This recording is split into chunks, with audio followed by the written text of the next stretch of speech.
Yo, what is going on, everybody? It's your boy Dylan here, bringing you guys my NFL Week 13 Fanduel and Draftkings video. Now, going ahead and looking back at Week 12, I had an alright week on Draftkings. No, I didn't really play on Fanduel, to be quite honest with you.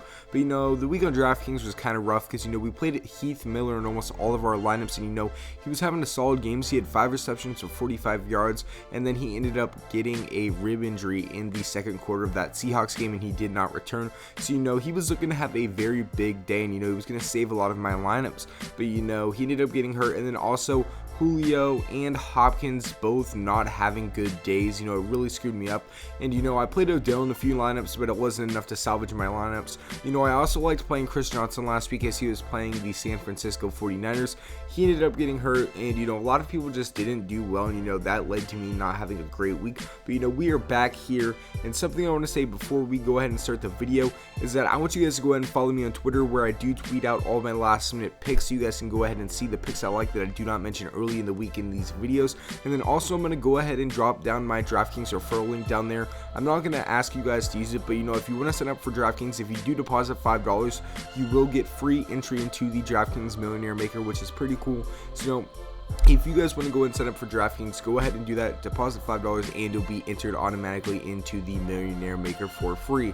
Now, moving into Week 13 at the quarterback position, there are 4 quarterbacks that I do like this week, and they're all priced very differently. I do like Tom Brady at 8,000 on DraftKings at Philadelphia, and we have been watching Philadelphia be torn up by quarterbacks. You guys saw last week Matthew Stafford threw for 5 touchdowns on them, and that is just absolutely insane. And you guys also saw Jameis though just all over them, guys. So you gotta play the best quarterback in the league against him. You don't gotta play him in every lineup, but it's definitely worth considering stacking him with Gronk in a few lineups this week. Now, I do like Andy Dalton at 6,400 on DraftKings at Cleveland.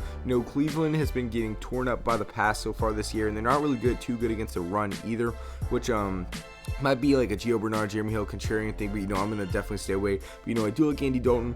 Blake Bortles has a very nice matchup against Tennessee. He's a cheap quarterback this week. He's not one of the elite options, but he does have a nice matchup. And Blake Bortles has been known to throw multi-touchdown games, which is easy points, especially if he racks up over 300 yards. I do like him in a stack this week, but I'll go ahead and reveal who the stack is just in a little bit. And then someone who is not going to be on the radar, I don't think, at all this week is Matt Hasslebeck. You guys saw Russell Wilson, who hasn't really had a great year this year, have an absolutely field day against this Pittsburgh defense on Sunday. And Russell Wilson threw for 5 touchdowns, and that's insane. Matt Hasslebeck, he's 3-0 this year, 4-0. I don't really remember what it is, but he's having a very good year this year in place of Andrew Luck, and I do think he'll have a nice day against this Pittsburgh defense. That's a contrarian play to go ahead and keep in mind if you want to stack up in other positions like the wide receivers, which, hint, hint, there's a lot of good matchups this week. But, moving on to the running backs, I only really have 3 on here. I'm going to be updating my Twitter with more running backs as the week goes on, but, I want to make sure that I do provide you guys with better running back picks. Now, if Kendrick West is out, it's a no-duh pick. You have to pick Stephon Ware this week. But the 3 that I have here for right now are Doug Martin at 5,900 on DraftKings at Atlanta, Lesean, McCoy, and Alfred Morris. Now, Alfred Morris is a sneaky play. Don't be putting him into your cash game lineups, but if you want to put him in those tournament GPPs, it's definitely very sneaky. Last week he actually looked like the last year Alfred Morris that we all loved, the one that would run the triple options with RG3. And I really do like Alfred Morris this week. He's 3,700 on DraftKings, so he's really cheap.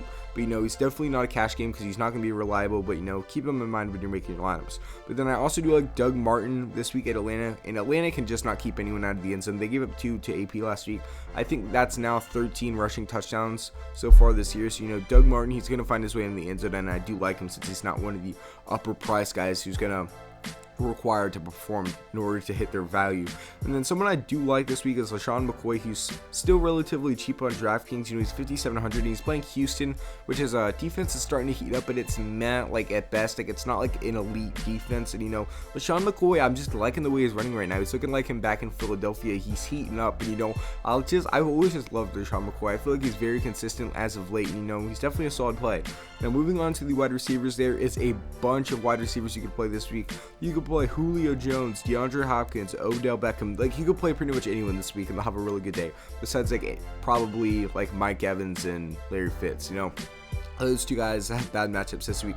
But, Julio Jones is playing Tampa Bay, and he absolutely torched this defense early in the year. And, I think he's going to have a bounce-back game. And, look, I don't think as many people will be on him since he had a bad game last week. But, I still think a fair amount of people will play him. But, you will have to pay up for him, so just keep that in mind. But this is a wide receiver trio that I'm going to be playing this week on not all of them, but a lot of my lineups is Brandon Marshall, Alshon, Jeffery, and Jarvis Landry. They all have very good matchups. Brandon Marshall had a beast week last week with those 2 touchdowns, over 100-yard performance. And, against the New York Giants defense that is known to give up the deep ball this year, just last week, Deshaun Jackson burned him on that one route. I forget who it was. I think it was Rogers Cromartie. I'm not really sure. But one of those cornerbacks got burnt by Deshaun last week. And, I like Brandon Marshall to do the same thing, but use his vertical threat in a more lethal way. And then, Alshon Jeffery at 6,900 on DraftKings is playing San Francisco, who, just isn't really good against the pass. Larry Fitz had a pretty good game last week. So did John Brown. He had a good game. And there's just not... I'll be honest with you, San Francisco's pass defense isn't too good, so, I do like Alshon, and, he's like the only target there besides Martellus Bennett when he does play, so, I do think Jay Cutler is going to give him 10 plus targets at least in this game. And then Jarvis Landry is a must play this week. This is my lock of the week.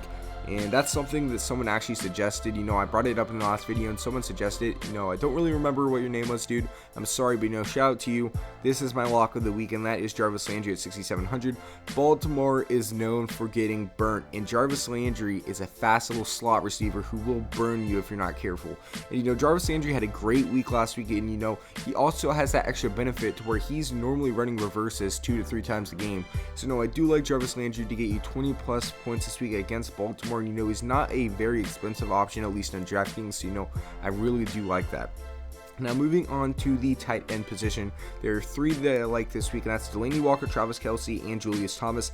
They all have very good matchups, and 2 of these tight ends are actually playing each other in Delanie Walker and Julius Thomas. Julius Thomas is just getting the ball fed to him by Blake Bortles, and, that's a stack I was talking about earlier in the video. But, Blake Bortles is starting to fall in love with Julius Thomas. Last week he had 10 receptions, over 100 yards, and a touchdown, and, you can't really ask for much better production from a tight end. And then, Delanie Walker is, like I said, with Julius Thomas. Marcus Mariota is starting to fall in love with him too. They're 2 tight ends that are just starting to be the number 1 target in their receiving cores with their quarterbacks. I do like both of them. And, Julius Thomas is really cheap, especially on DraftKings. So, I would definitely suggest looking out for that. And Travis Kelce, he's playing the Oakland Raiders. He's already a baby Gronk, as it is. But, against the Oakland team that's not really good against tight ends, I do like him. Now, moving on to the defense part of the video is the Bengals 3,400 against Cleveland. They had a great week last week. I think their momentum is going to help them out in this game. And then it's against Cleveland, whose offensive production is average at best. I'm not going to really praise their offense, even though I really do like Josh McCown. I don't really know why. And then my play of the week this week is a defense, and that is the Washington Redskins. Now, Dallas is shaky this year. Tony Romo's out for the season, and Matt Castle will be returning to quarterback that team. And you guys saw what the Panthers did to them last year, or what the Panthers did to them last week on Thanksgiving. And Panthers D is a lot better than the Redskins D, but I think the Redskins are in for a pretty good week. That's all I'm going to say, because I do like a few Redskins this week. But I hope you guys did enjoy the video. Remember to like it, as this video did take me a lot of time. Let me know what you guys think of the new graphics on the screen. It did take me a lot of time to go ahead and put that together, so a big thumbs up for that would be appreciated. Go ahead and subscribe if you guys are new. Your guys' support has just been absolutely amazing as of recent. It really does mean a lot. I just started making these videos in like week 3, and then I haven't really made but 7 videos, and I'm already here at 650 as of the time this video is going up. So I love you guys. You guys are my number 1 supporters. I love all you guys. I can't thank you enough for all the support you guys drop on the videos. 100 plus likes, it just means so much to me. But that has been my time, ladies and gentlemen. I hope you guys did enjoy. Remember, follow me on Twitter for those late picks, and it's been your boy Dylan, and I am out. Peace.